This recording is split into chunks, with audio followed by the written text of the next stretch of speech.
ديسمبر 2018 شهدت منطقة إمليل الواقعة في قلب جبال الأطلس الكبير بالمغرب، واحدة من أكثر الجرائم المروعة التي هزت المغرب والعالم وجعلت اسم قرية شمهروش يذكر اليوم في سياق الرعب والخوف بدل الهدوء والطبيعة الخلابة.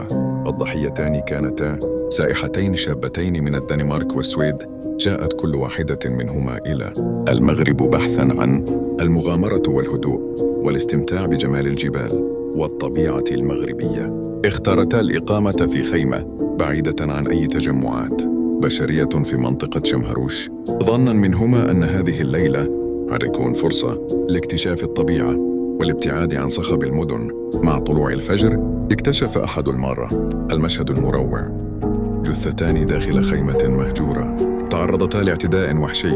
الخبر انتشر بسرعة هائلة، وغطت وسائل الإعلام المحلية والدولية الجريمة، معتبرة أن الحادثة ليست مجرد جريمة قتل عادية، بل تحمل طابعاً إرهابياً متطرفاً. السلطات المغربية تدخلت فوراً وأطلقت تحقيقاً شاملاً بمشاركة فرق مختصة في الجرائم الكبرى والتحقيقات الجنائية. خلال التحقيقات تبين أن الجريمة ارتكبها 4 شبان مغاربة تتراوح أعمارهم بين 20 و30. كانوا قد تأثروا بأفكار متطرفة وجماعات إرهابية، وارتكبوا الجريمة بدافع نشر الرعب والترويع. كما حاول بعضهم تصوير فعلتهم ونشره على وسائل التواصل الاجتماعي، مما زاد من صدمة المجتمع المحلي والعالمي.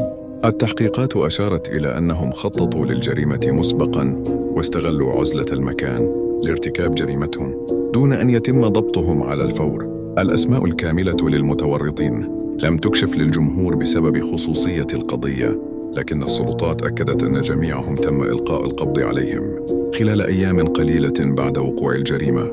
المحاكمة كانت علنية، وحكمت المحكمة المغربية عليهم بالإعدام والمؤبد في واحدة من أقوى وأشد القضايا الجنائية في تاريخ المغرب الحديث.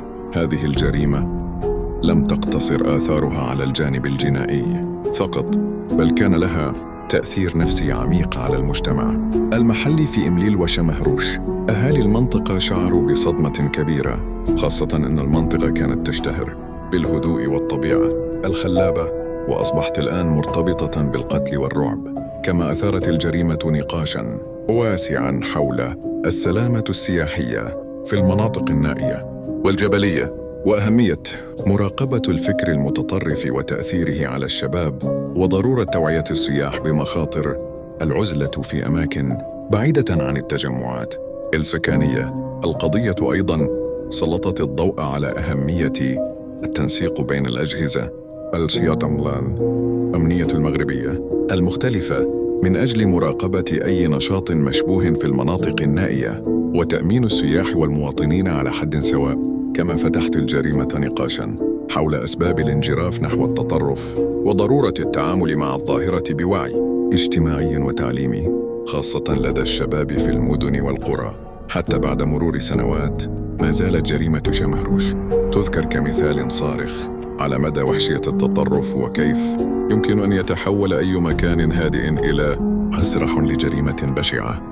القصة لم تكن مجرد حادثة قتل، بل تحولت إلى درس قاس للمجتمع المغربي والعالمي حول الأمن، التطرف، وحماية الأبرياء. وأظهرت كيف يمكن أن تنقلب ليلة هادئة في الجبال إلى كابوس لا ينسى.